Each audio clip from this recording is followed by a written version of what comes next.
Allah.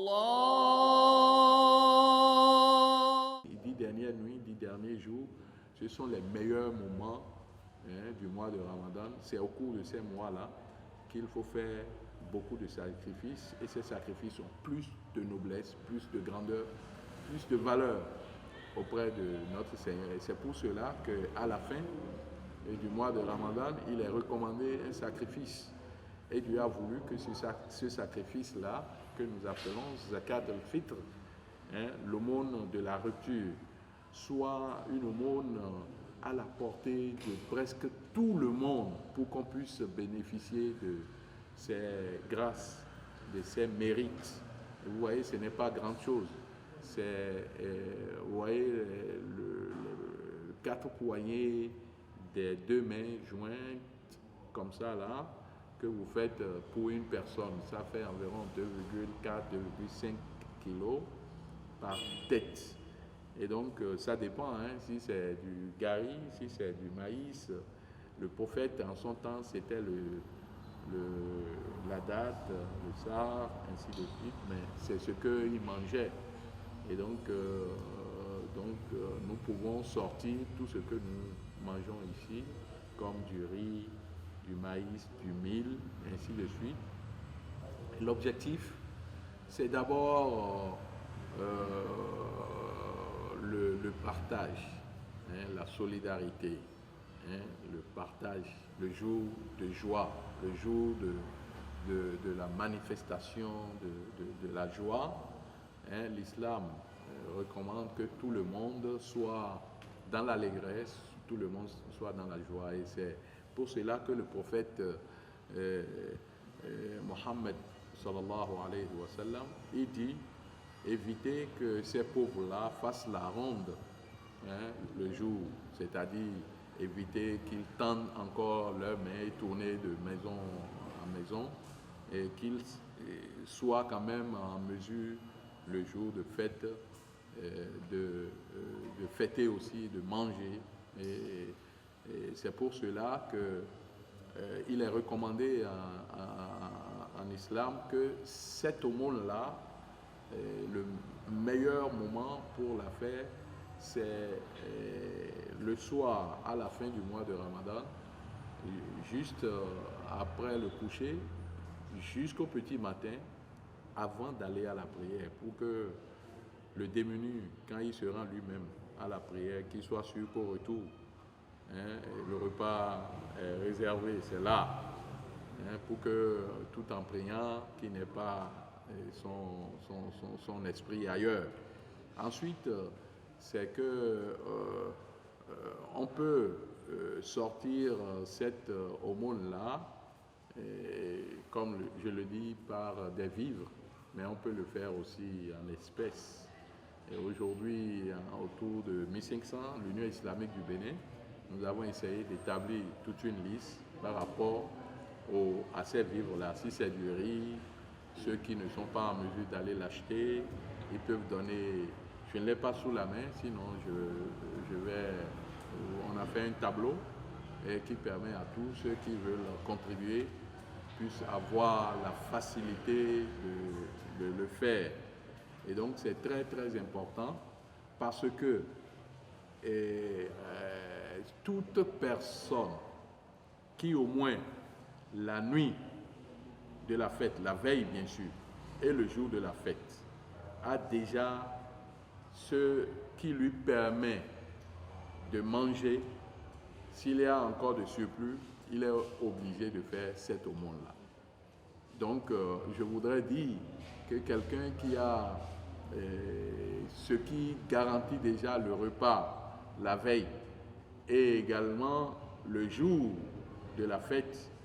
Et donc, si vous voyez, c'est presque tout le monde qui est en mesure de faire cette aumône.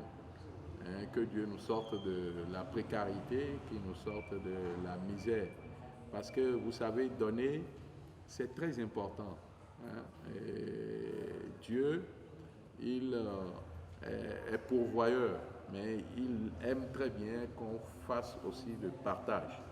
Et c'est pour que ce partage-là puisse prendre corps que l'aumône a été prescrite le jour-là. Et ça sert également à purifier. Vous voyez les imperfections du jeûne tout le long du mois de Ramadan. Ça purifie. Parce que quel que soit notre rang, qui que nous soyons, et nous ne sommes pas quand même sûrs de ne pas commettre des péchés. Et donc, ce sacrifice-là, cette aumône-là, vient un peu pour purifier et sortir le jeûne de tous ces péchés. Donc, c'est très, très, très important. Je voudrais lancer ici un appel et demander à tous musulmans qui en ont la capacité de le faire. Je voudrais rappeler ici l'histoire d'un homme pieux qui jeûnait, il faisait tout, et on l'appelle Cheikh Naïsari. Et Nisari, il jeûnait, il lisait le Coran, mais un lendemain d'une fête, il a vu en songe qu'il s'est retrouvé à un endroit où il y avait beaucoup de personnes, chacun assis sur sa chaise, et chacun, il montait un peu comme de façon magique avec sa chaise et il revenait en bas. Les gens montent, ils reviennent en bas. Et lui aussi, il monte un peu, il redescend. Et il y avait un ange, il posa la question à l'ange, pourquoi c'est comme ça? Il dit, tout ce que tu es en train de voir là, et tous, ils ont jeûné, ils ont prié, ils ont tout fait, mais ils n'ont pas fait le sacrifice. Ils n'ont pas fait le sacrifice qu'il faut, alors qu'ils en ont les moyens. Et toi aussi, tu en fais partie. Il dit, mais moi, je n'ai rien. Il dit, tu es sûr que tu n'as rien? Il dit, non. Il dit, tu n'as même pas un habit à vendre pour pouvoir acheter et faire le sacrifice. Et c'est comme ça qu'il s'est rappelé qu'on lui a offert un cadeau d'habits neufs qui se trouvait dans ça. Il est allé vendre et il a payé l'offrande. Il a le sacrifice, il a donné le sacrifice et il a revu l'ange et cette fois-ci il se retrouve au même endroit, sa chaise qui monte et il est parti. C'est pour dire que l'aumône de la zakat, si elle n'est pas faite, nos actes, nos œuvres, alors que nous en avons les moyens, parce que c'est une question de réserve. C'est une question de réserve. Vous voyez, il y en a, eux, ils veulent manger. Mais nous avons de réserves d'or à la maison, nous avons ceci, de voitures à la maison. Et au même moment, il y a des gens qui ne trouvent pas à manger.